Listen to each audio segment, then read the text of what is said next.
to touch back on the paradox of existence, except this time, instead of just focusing on it as an individual person, I wanted to focus more on the world and even universe as a whole. So, first off, our world and the entire universe is capable of existing and functioning due to mass and energy. All things are created out of mass and are able to move, shift, and change due to energy. Life is able to exist because of the way mass and energy can interact. But a very important thing about mass and energy is one of its laws, which is the most important law, and that's that neither mass nor energy can be either created or destroyed. So, mass and energy never get destroyed, they only ever change shape and forms in a variety of different ways as they move throughout a planet and ecosystem. But then the very fact that they're here means that they had to come from somewhere, right? That in some point in time, they had to have been created. But, according to their own law, that's possible. Now, many will say that the reason why mass and energy is here is because of the Big Bang. But, how did the Big Bang happen? What exactly caused that to happen? Where was the mass and energy that, in a sense, imploded and then exploded come from? Where did the mass and energy that flew out of the Big Bang come from? That's still not a real answer. And so, many others will say it was a pantheon of gods, or a single god, that was able to essentially will or manifest our world and universe and ourselves into being. But that still doesn't explain where it came from, not entirely. Sure, it came from this god or these gods, but where did they get that mass and energy from? How were they able to manifest it? And then, such as with the origin of the Big Bang, what is the origin of these gods or this god? How exactly did it come into being? With the Big Bang, often this is kind of just where it ends. There's never any real answer for how it came to be. It just simply did in the end. But with gods, or God, with pantheons, there's often some convoluted reason involving even more gods, essentially. But then, again, where did those ones come from?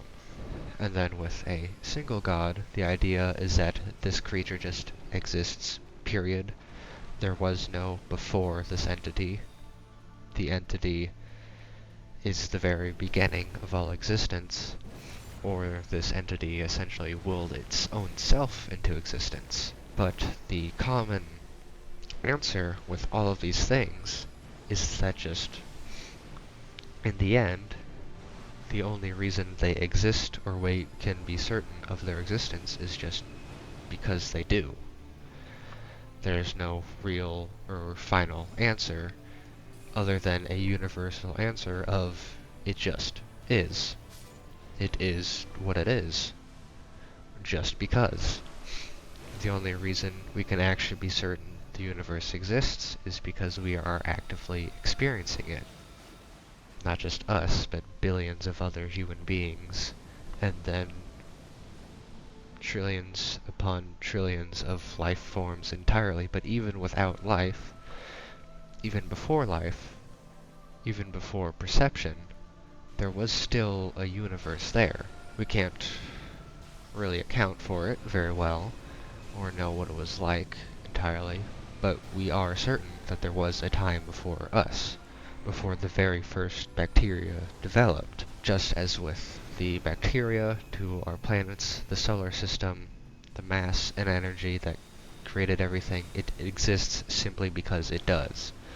and there is no further answer than that, which is nihilistic, and yet bold of me to say, factually correct. The only real answer there is, despite belief, the only universal answer, despite belief. And yet, despite all odds, the odds essentially being a literal pure 0% chance of us able to be here, we still are, despite the literal impossibility of not just the universe itself, but also the fact of how rare life is. On top of the universe coming into existence, the fact that life has also formed now is basically a 0 to the power of 0, if that makes any sense with the analogy I'm trying, or metaphor I'm trying to give. And it's because we're here despite the impossible that's exactly why we should do our best to actually enjoy it to the fullest. And when I say enjoy, I don't mean to pleasure yourself perpetually, because that just ends up causing more suffering in the end. What I mean is to actually do better. And this is kind of an approach called optimistic nihilism. I'll have to go back and look more into specifics on it, but essentially, it's sort of what I'm describing. Despite the fact that we shouldn't be here and nothing inherently matters because of the impossibility of our existence, that is in itself a reason to enjoy existence, because we are here anyway. We get to enjoy life anyway. You shouldn't be here, I shouldn't be here, the rocks shouldn't be here, and yet we are. So, with that, would you choose to forego this one chance you have at an existence, or do you want to do something worthwhile with it? That's up to you. Thank you for watching, and please let me know what you think in the comments, as learning cannot be done truly alone, truly by oneself. That will be all for now, and hopefully I'll see you in the next one, whether it be gaming or another form of philosophy. Goodbye, for now.